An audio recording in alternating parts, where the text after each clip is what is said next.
Hello hi welcome नमस्ते। तो चलो जैसे कि आप जानते हैं मेरा नाम है ऋतिक और आज मैं लेके आया हूं आपके लिए एक और बेहतरीन कंसेप्ट जहां हम क्या सीखेंगे, इनवर्स ऑफ मैट्रिक्स। मतलब मैट्रिक्स का इनवर्स कैसे निकाला जाता है। मैट्रिक्स के इनवर्स निकालेंगे दो तरीके थे, एक था चैप्टर नंबर 3 यानी कि खुद मैट्रिक्स में, और एक है चैप्टर नंबर 4 जो हम कर रहे हैं डिटरमिनेंट में। आई बात समझ में। तो मैट्रिक्स जो तरीका था निकालने का चैप्टर नंबर 3 में यानी कि with the help of elementary operations, वहां पे हम यूज करते थे एलिमेंट्री ऑपरेशन और जिसके हेल्प से हम क्या निकालते थे, इनवर्स ऑफ मैट्रिक्स। वो हमारे सिलेबस में रिड्यूस हो गया है, लेकिन फिर भी मैं उसकी एक स्पेसिफिक वीडियो बनाऊंगा मैट्रिक्स चैप्टर के लिए, ठीक है, और डाल दूंगा। लेकिन आज जो हम सीखने वाले ना मैट्रिक्स का इनवर्स निकालना, वो हम सीखने वाले हैं कि डिटरमिनेंट की सहायता से इनवर्स कैसे निकालते हैं, ठीक है। इससे पहले एक और इंपॉर्टेंट बात, वो क्या कि हमारी 4.3 तक की वीडियो में ऑलरेडी डाल चुका हूं यूट्यूब पे। 4.3 पढ़ा चुका हूं मैं, 4.2 पढ़ा चुका, 4.2 तो प्रॉपर्टीज है, लास्ट में करेंगे। 4.1 पढ़ा चुका हूं, ठीक है, और with the help of concept पढ़ाया मैंने, सारे कंसेप्ट करवाए हैं आपको। फिर क्या करवाए हैं, क्वेश्चंस करवाए हैं। लेकिन जो अब जो वीडियो होने वाली है, जैसे कि 4.4 का कंसेप्ट बाकी है अभी हमारा, 4.5 का बाकी है, तो जो ये 4.4 और 4.5 कंसेप्ट है ना, वो हमारा इनवर्स में ही पूरा हो जाएगा। जैसे ही हम इनवर्स निकालना सीख जाएंगे, ठीक है, हमें 4.4 का कंसेप्ट पूरी तरीके से आ जाएगा, 4.5 का कंसेप्ट भी पूरी तरीके से आ जाएगा, ठीक है। तो चलो शुरू करते हैं, inverse of a matrix, inverse कैसे निकालते हैं। आई बात समझ में। तो इनवर्स निकालने के कुछ स्टेप होते हैं जो हम यहां फॉलो करेंगे, ठीक है, और वही कंसेप्ट है असली में एक्सरसाइज 4.4 के लिए, 4.5 के लिए। तो जैसे ही आप इनवर्स निकालना सीख जाएंगे, आप 4.4 यूं ही उड़ा देंगे, ठीक है। तो जैसे ही मैं कंसेप्ट खत्म कर दूंगा इनवर्स ऑफ मैट्रिक्स, हम फिर करेंगे एक्सरसाइज 4.4 शुरू और 4.5 शुरू, ठीक है। चलो देखते हैं, ये क्वेश्चन नंबर 5 है आपके एक्सरसाइज 4.5 का ही, और यहां मैं सिखा रहा हूं इनवर्स ऑफ मैट्रिक्स, इनवर्स कैसे निकालेंगे। तो चलो शुरू करते हैं इनवर्स निकालना। इनवर्स निकालने के लिए आपको पहले निकालना होगा माइनर। क्या निकालना होगा, माइनर। अब बात यही भैया, ये माइनर क्या होते हैं। देखो हर एक एलिमेंट के ना मैट्रिक्स के अंदर हर एक एलिमेंट के अलग अलग माइनर आते हैं। आई बात समझ में। जैसे हम इसके माइनर निकालने, तो माइनर कैसे आएंगे, एक तो आएगा M11, एक आएगा M12, एक आएगा M21 और एक आएगा M22। मतलब इसका अलग माइनर, इसका अलग माइनर, इसका अलग माइनर और इसका अलग माइनर। मतलब हर एलिमेंट क्या होता है, अपना एक स्पेसिफिक माइनर होता है जो हम निकालेंगे यहाँ से। अब तो मैं निकाल रहा हूँ M11 यानी कि इसका माइनर। तो इसका माइनर निकालने के लिए ये जिस रो में है वो रो छोड़ दो, इस कॉलम में कॉलम छोड़ दो। 3 हमारा क्या हो गया, इसका माइनर। तो यहाँ पे आ गया हमारा 3। फिर हमारा क्या आता है M12 यानी कि इसका माइनर निकालना है। तो ये जिस रो में है वो रो छोड़ दो, जिस कॉलम में है वो कॉलम छोड़ दो, जो बच गया वही हमारा क्या हो जाएगा, माइनर। तो 4 हमारा क्या हो गया, माइनर। फिर आता है हमारा M21। अब M21 में क्या हुआ, यानी कि इसका माइनर, ये जिस रो में है वो रो भूल जाओ, जिस कॉलम में है कॉलम भूल जाओ, जो बच गया वही हमारा क्या हो जाएगा, माइनर, यानी कि -2। फिर M22 यानी कि हमें निकालना है इसका माइनर। तो ये जिस रो में है वो रो छोड़ दो, जिस कॉलम में है कॉलम छोड़ दो, ये हमारा क्या हो गया, माइनर। आई बात समझ में। जिनको रोज कॉलम नहीं पता तो भाई डिटरमिनेंट ना करें, पर जाके मैट्रिक्स करने। मैं मैट्रिक्स की ऑलरेडी वीडियो बना चुका हूं, चैप्टर वाइज, कंसेप्ट वाइज, ठीक है, तो पहले वो कर लो। तो ये हमारा क्या आ गया, हर एक एलिमेंट के माइनर। आई बात समझ में। अब बात है माइनर के बाद हमारा क्या निकलता है, कोफैक्टर। क्या निकलता है, कोफैक्टर। बताइए कोफैक्टर कैसे निकालोगे भैया।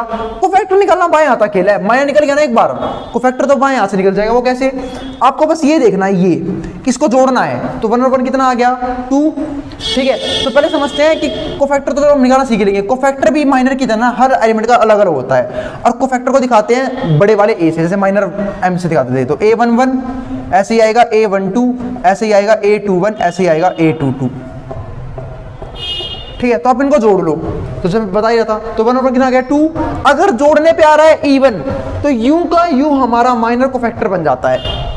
लेकिन अगर जोड़ने पे आ गया ओड, तो हम कर देंगे अपने माइनर का सिंबल चेंज। तो देखते हैं 1 और 1 कितना आया, 2। तो ये हमारा 3 यूं का यूं क्या बन जाएगा, कोफैक्टर। 1 2 कितना आया, 3, यानी क्या हो गया, ओड। और जब ओड आया है तब माइनर का सिंबल चेंज कर देते हैं, तो क्या बन जाता है, कोफैक्टर। तो प्लस का 4 है, क्या हो जाएगा, -4। फिर 2 और 1 3, फिर से क्या आया, ओड, सिंबल चेंज कर दो, यानी कि 2। अब 2 और 2 4 इवन है, यूं का यूं हमारा कोफैक्टर बन जाएगा। तो हमने माइनर निकालना सीख लिया, कोफैक्टर निकालना सीख लिया। किस क्वेश्चन के लिए, 2 × 2 के लिए। अब मैं निकाल रहा हूं एक और चीज, वो हम क्या होता है, एडजॉइंट ऑफ ए, यानी कि ADJ of A. Adjoint of A, जब एडजॉइंट ऑफ ए निकालने गया, ठीक है, तो कुछ नहीं करना होता, अभी से पहले क्या मैट्रिक्स में अरेंज कर दो। तो 3 यहाँ आ जाएगा, -4 यहाँ आ जाएगा, 2 यहाँ आ जाएगा और ये वाला 2 यहाँ आ जाएगा। तो ये क्या क्या, एडजॉइंट ऑफ ए। और इसका कर दो ट्रांसपोज, कौन सा पोज? ट्रांसपोज। और ट्रांसपोज करना सिखाया था एक्सरसाइज 3.3 में, यानी कि मैट्रिक्स का कंसेप्ट था। आई बात समझ में? जिनको नहीं पता काफी आसान है, बता देता हूं, बस रोज रो कॉलम्स में चेंज करना होता है, तो हमारा क्या होता है, किसी मैट्रिक्स का ट्रांसपोज हो जाता है। तो एडजॉइंट ऑफ ए कैसे आया? मैंने कोफैक्टर को अरेंज कर दिया एक मैट्रिक्स में और अब मैं कर दूंगा इसका ट्रांसपोज। अब ट्रांसपोज कैसे होगा? पहली रो का पहला कॉलम बना दूंगा यानी कि 3 - 4 और दूसरी रो का दूसरा कॉलम यानी कि 2 और 2। ये हमारा क्या आ गया? एडजॉइंट ऑफ ए, यानी कि एडजॉइंट ऑफ ए आ गया। अब मैं क्या निकालना है? A inverse. अब हम सीधा ए इनवर्स निकालने जाएंगे। तो ए इनवर्स का जो है ना फॉर्मूला होता है, पता है क्या? एडीजे ऑफ ए, यानी कि एडजॉइंट ऑफ ए को डिवाइड कर दो ए के डिटरमिनेंट से। मतलब अगर मैं एडजॉइंट ऑफ ए को डिवाइड कर दूं ए के डिटरमिनेंट से तो क्या आ जाएगा? ठीक है, तो हमारा इसका इनवर्स मौजूद हो जाएगा। तो चलो देखते हैं। तो उसके लिए मुझे ए का डिटरमिनेंट चाहिए, तो वो निकाल लेते हैं ऊपर, और वो निकालना मैंने सिखाया ही था 2 × 2 में। ठीक है, तो इसकी इससे गुना है ना, 2 × 2 का डिटरमिनेंट निकालना सिखाया था मैंने डिटरमिनेंट की पहली ही वीडियो में। तो इसकी इससे गुना 2 × 3 कितना हो गया? 6। अब 6 में से घट गया घटा का 8, ये तो माइनस डिटरमिनेंट का होता है, और ये आया है इसकी वजह से, इन दोनों की मल्टीप्लाई की वजह से -8। अब 6 घटा घटा जमा और क्या हो जाएगा? 6 + 8, और 6 + 8 कितना होता है हमारा? 14। तो ये हमारा क्या आ गया? ए का डिटरमिनेंट। आई बात समझ में? एडजॉइंट ऑफ ए निकाल चुका, अब डिवाइड कर दूंगा इसे ए के डिटरमिनेंट से। ए का डिटरमिनेंट कितना है? 14, तो 1/14 ऑफ एडजॉइंट ऑफ ए, और वो क्या है हमारा? 3, 2 - 4 और 2। तो ये रहा, तो ये आ चुका हमारा, ये मौजूद हो चुका इस क्वेश्चन में इनवर्स। ठीक है, ए का इनवर्स। आई बात समझ में? और ध्यान रखने के पॉइंट केस, अगर बाई चांस कभी ए का डिटरमिनेंट 0 हो गया तो हमारा इनवर्स क्या हो जाएगा? Not defined. मतलब हम फिर इनवर्स नहीं निकाल पाएंगे। क्यों? फॉर्मूला क्या होता है? एडजॉइंट ऑफ ए अपॉन में ए का डिटरमिनेंट, और अगर ये 0 हो गया तो एक कंसेप्ट क्या बन जाएगा? Not defined. आई बात समझ में? तो ये आ चुका हमारा इसका इनवर्स। अब मैं आपको इनवर्स निकालने का शॉर्टकट तरीका सिखा रहा हूं, वो सीख लेते हैं पहले। ठीक है, इनवर्स निकालने का तरीका और होता है, वो क्या? देखो, मान लो ये मैट्रिक्स है हमारी, तो क्या करोगे आप? इन दोनों को ना लाइन खींच दी है, इन दोनों एलिमेंट को आपस में चेंज कर दो। इन दोनों को, जो ये दोनों है, इनको आपस में चेंज कर दो, तो क्या हो जाएगा? 3 यहाँ आ जाएगा, 2 यहाँ आ जाएगा। इन दोनों के सिंबल चेंज कर दो, तो -2 का +2 और 4 क्या हो जाएगा? -4, और डिवाइड कर दो अब सिर्फ ए के डिटरमिनेंट से। इसका मतलब अगर 2 क्रॉस में हम इन दोनों को आपस में चेंज कर देते हैं और इन दोनों के सिंबल चेंज कर देते हैं, तो हमारा मौजूद हो जाता है एडजॉइंट ऑफ ए। और जब मैं एडजॉइंट ऑफ ए को डिवाइड कर दूंगा, एक देखो आगे ना एडजॉइंट ऑफ ए, कि दोनों सेम है बिल्कुल जी, एग्जैक्ट सेम है। इसका मतलब इतने स्टेप करने की जरूरत नहीं है। तो बात ही भैया ये सिखाया क्यों था? तो सुनो, जो बालक इस टाइम बोर्ड का पेपर देंगे उनके लिए बता रहा हूं एक बात, क्या कि अगर पेपर में सवाल 2 नंबर में आया, 3 नंबर में आया, तो आप यूं ही करके आओगे इस क्वेश्चन को, पहले माइनर, फिर कोफैक्टर, फिर एडजॉइंट ऑफ ए, और फिर निकालोगे इनवर्स। ठीक है, और अगर बाई चांस सवाल 1 नंबर में आ गया तो क्या मैं यू इनवर्स निकालता घूमूंगा? माइनर कोफैक्टर, पागल हो गया? डायरेक्टली इनवर्स निकाल लो। ठीक है, और डिवाइड कर दो ए का डिटरमिनेंट, जो कितना था हमारा? ए का डिटरमिनेंट 1/14। तो इस तरीके से भी आपका इनवर्स आ जाता है 2 × 2 में। ठीक है, तो इसके बाद हम बात करेंगे 3 × 3 की, लेकिन जिसको स्क्रीनशॉट वगैरह लेना ले सकता है, मैं हट रहा हूं बोर्ड के सामने से। फिर हम बात करेंगे 3 × 3 के एक सवाल की।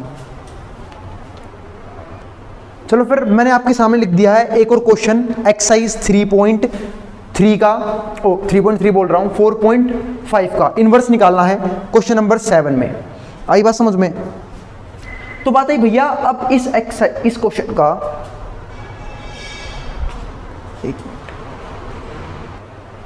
देखो, मैं आपके सामने लिया क्वेश्चन नंबर 7, और ये क्वेश्चन नंबर 7 है एक्सरसाइज 4.5 का, जहां पे मैं इसका भी क्या निकालना था? इनवर्स निकालना था। और हमें क्या समझना है कि 3 × 3 का इनवर्स कैसे निकाला जाता है, और इनवर्स निकालना काफी इंपॉर्टेंट कंसेप्ट है, और थर्ड और फोर्थ चैप्टर से एक क्वेश्चन इसका आना पक्का ही है। ठीक है, क्यों? क्योंकि इनवर्स की हेल्प से एक तो हम सीखेंगे कि वर्ड प्रॉब्लम कैसे सोल्व करते हैं, वर्ड प्रॉब्लम या फिर equations, linear equation in 3 variable. तो आपको इनवर्स आना बहुत जरूरी है, और अब तो सिर्फ मेथड भी वो एक ही रह गया है, एलिमेंट्री ऑपरेशंस है नहीं, फिर भी मैं करवाऊंगा, लेकिन डिटरमिनेंट वाला मेथड आपको आना बहुत जरूरी है। स्टेप फिर वही सेम रहेंगे। अब क्या हो गया? दिक्कत क्या हो गई? अब 9 एलिमेंट हो गए हैं, तो पहले क्या निकालेंगे? माइनर निकालेंगे। और हमें पता है क्या कि हर एलिमेंट का क्या होता है? अपना अपना माइनर होता है। तो पहले मैंने यहाँ पे लिख लिया, M11 निकालेंगे, M12, M13, M21, M22, M23, M31, M32 और M33। तो ये आएंगे हमारे अलग अलग माइनर। ठीक है, तो माइनर निकालने फोकस करते हैं अब। तो देखो आपको क्या निकालना है, पहले m11 यानी कि आपको निकालना है इसका माइनर। तो कैसे निकालोगे, तो ये जिस रो में है वो रो छोड़ दो, इस कॉलम में कॉलम छोड़ दो, इसकी इससे गुना 5 to the 10 माइनस में इसकी इससे गुना तो 0, तो 10 माइनस 0 कितना हो गया 10, ये आ गया हमारा माइनर। कोई दिक्कत, फिर निकालते हैं m12 यानी कि इसका माइनर। इसका माइनर निकालने के लिए अब ये जिस रो में है वो रो छोड़ दो, इस कॉलम में कॉलम छोड़ दो, फिर भाई डिटरमिनेंट वाला फॉर्मूला लगा दो, इसकी इससे गुना। अब 0 गुना 5 क्या होता है 0, और 0 में 4 भी क्या होता है 0, तो ये कितना हो गया हमारा 0। अब निकालेंगे m13 यानी कि इसका। अब ये जिस रो में है वो रो छोड़ दो, इस कॉलम में कॉलम छोड़ दो, 0 गुना में 0 कितना हो गया 0, और 0 में 2 कितना हो गया 0, तो 0 माइनस 0 फिर से क्या हो जाएगा 0। अब मैं निकाल रहा हूं m21 का यानी कि इसका। अब ये जिस रो में है वो रो भूल जाओ, जिस कॉलम में कॉलम भूल जाओ, बच गई ये चार एलिमेंट, ये चारों। 2 गुना 5 कितना हो गया 10, 10 में से घट गया 0 गुना में 3 यानी कि 0, तो 10 में से घट गया 0 तो कितना आएगा 10, तो m21 क्या आ गया 10। m22 निकालोगे जब तो ये रहा हमारा, तो इस ये जिस रो में रो भूल जाओ, जिस कॉलम में कॉलम छोड़ दो, बच गए 4 एलिमेंट। तो 1 गुना 5 5 माइनस में 0 कितना आ गया 5, क्योंकि 5 में 0 के 5 ही आएगा। m23 तो 23 में आ गया हमारा ये रहा। अब ये जिस रो में है वो रो छोड़ दो, जिस कॉलम में कॉलम छोड़ दो, तो 1 गुना में 0 0 और 0 गुना में 2 0, तो कितना आ गया 0 माइनस 0 0। अब मैं निकाल रहा हूं m31 के लिए, तो 31 ये रहा। ये जिस रो में है वो रो छोड़ दो, इस कॉलम में कॉलम छोड़ दो, 2 4 जा 8 माइनस में 2 3 जा 6, 8 में 6 गया 2। अब निकालना है हमें m32 का, इसका। ये जिस रो में रो छोड़ दो, इस कॉलम में कॉलम छोड़ दो, 4 1 जा 4 माइनस में 0 कितना आ जाएगा 4। m33 यानी कि ये जिस रो में रो छोड़ दो, इस कॉलम में कॉलम छोड़ दो, 2 1 जा 2 माइनस में 0 कितना आ गया 2। तो ये आ गए हमारे हर एक एलिमेंट के माइनर। दूसरी इंपॉर्टेंट बात भाई देखो, जो दिमाग लगाना है ना, और जितना दिमाग लगाना है वो सिर्फ लगाना है माइनर को निकालने के लिए।